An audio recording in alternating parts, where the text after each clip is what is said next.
నేను మీ ఆస్ట్రోన్యూమరాలజిస్ట్ రహిమాన్ని మాట్లాడుతున్నాను.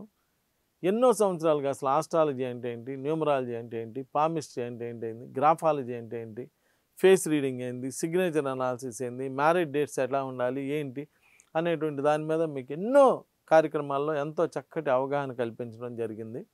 ఈరోజు వచ్చేటప్పటికి నేను మీకు చెప్పేది ఏంటంటే, చాలామంది సైన్స్ చదవాలా లేదా మ్యాథ్స్ చదవాలా అనేటువంటి దీనిలో ఉంటారండి.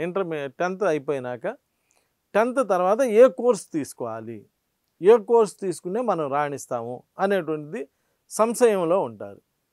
కొంతమంది సైన్స్ రిలేటెడ్ వాళ్ళు మ్యాథ్స్ వైపు కానీ ఆర్ట్స్ వైపు కానీ వెళ్తే వాళ్ళు పెద్దగా సక్సెస్ అవటం లేదు. అంటే ఏదో పేరెంట్స్ చెప్పారని చెప్పి జాయిన్ అయిపోవటం, సరిగ్గా చదువు రాకపోవటం, ఫెయిల్ అయిపోవటం, లైఫ్ అంతా డిస్టర్బ్ అవ్వటం జరుగుతూ ఉన్నది.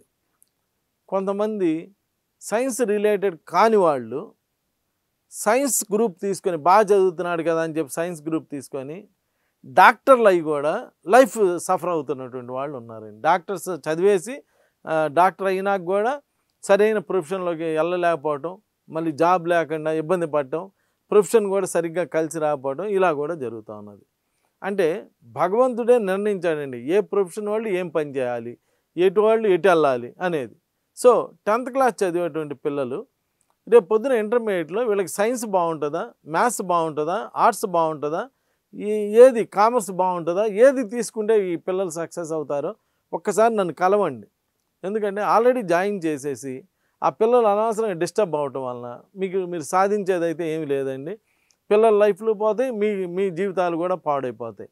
అలా కాకుండా ముందే నిర్ణయం తీసుకొని ఈ గ్రూప్లో అయితే వీళ్ళు బాగా రాణిస్తారు అని చెప్పి చక్కగా నిర్ణయించుకొని ఆ తర్వాత ఆ గ్రూప్లో జాయిన్ చేస్తే వాళ్ళు బాగా అంచెలంచెలుగా ఎదగడానికి, తర్వాత జాబ్లలో కూడా అంటే ఏ గ్రూప్ వాళ్ళు ఆ గ్రూప్లో ఉన్నారు కాబట్టి వాళ్ళు తీసుకునే జాబ్స్ కానీ అన్నీ కూడా అంతా కూడా లైఫ్ అంతా కూడా చక్కగా సెటిల్ అవ్వడం జరుగుతుంది. కాబట్టి ఇప్పుడు 10th క్లాస్ చదివేటువంటి వాళ్ళందరూ ఒక్కసారి ఆ పేరెంట్స్ అందరూ నన్ను కలిసి మీ పిల్లలకి ఏ గ్రూప్ ఇప్పిస్తే బాగుంటుంది, ఏదో మీకు తోచిన గ్రూప్ మొండిగా ఇప్పియొద్దండి.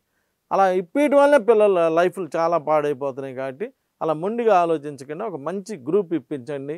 మీరు నిర్ణయం తీసుకునే ముందు నన్ను కూడా కలిసి చక్కగా ఆలోచించి నిర్ణయం తీసుకోండి. మీ పిల్లల లైఫ్ బాగా ఉంటుంది. నమస్కారం.